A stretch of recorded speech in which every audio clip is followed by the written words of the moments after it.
All right. Hello, everyone. My name is Eve Smith, and today I'm going to be teaching you guys all about neuron communication and how it works. We'll explore synapses, action potentials, neurotransmitters, and how these processes all work together to make our brains function. So let's go ahead and get started.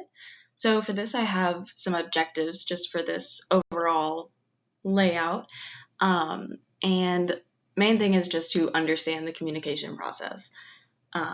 So let's just hop right into the membranes and vesicles and beyond. This is the backbone of our synapses and our neurotransmitters. This really is the most important section for communication.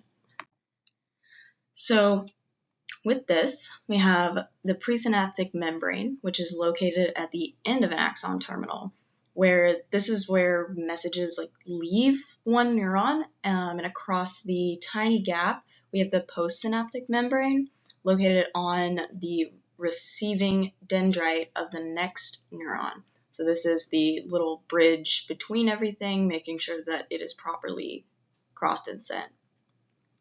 Inside the presynaptic terminal are small little sacs, and these are called synaptic vesicles.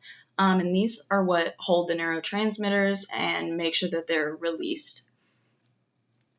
And then we have the steps of synaptic transmission. When an action potential travels down the axon, it reaches the terminal, and this will change the membrane's potential.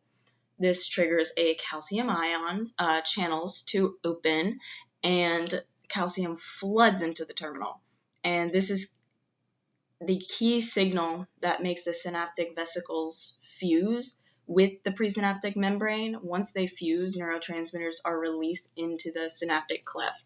So these synaptic transmission with the calcium is basically the gatekeeper saying, all right, it's time to go into the next neuron.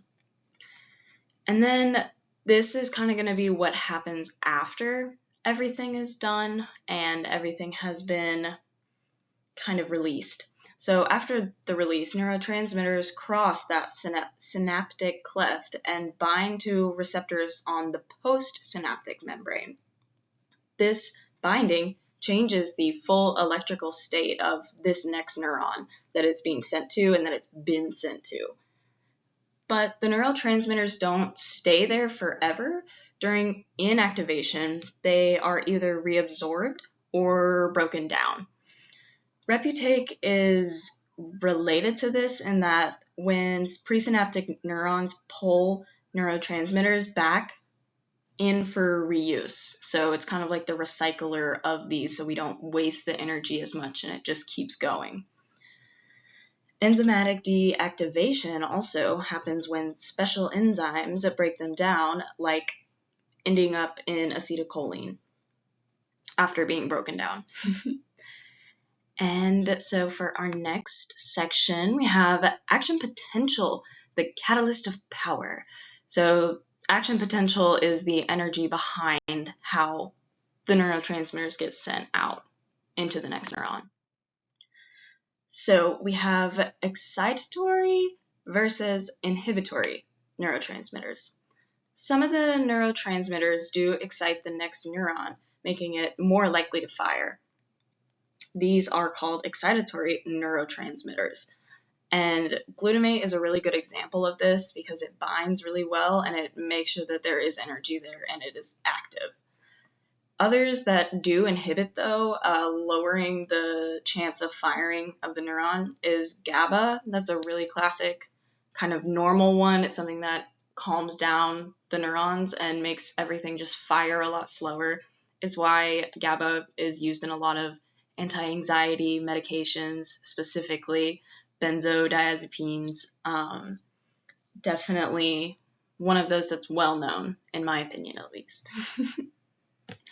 And this section is actually going to be one of my favorites from this, so I really love to share. It's the EPSP and the IPSPs. So this is when a neurotransmitter binds to the receptor. They create a small voltage change, and the excitatory postsynaptic potentials, EPSPs, make the postsynaptic neuron more positive, moving it closer to firing, saying, hey, we're getting ready. We are moving on, guys, come on.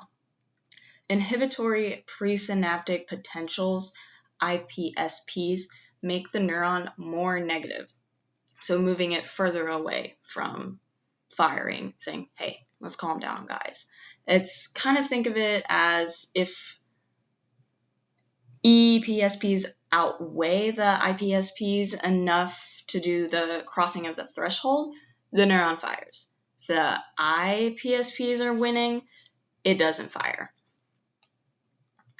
And so I definitely, to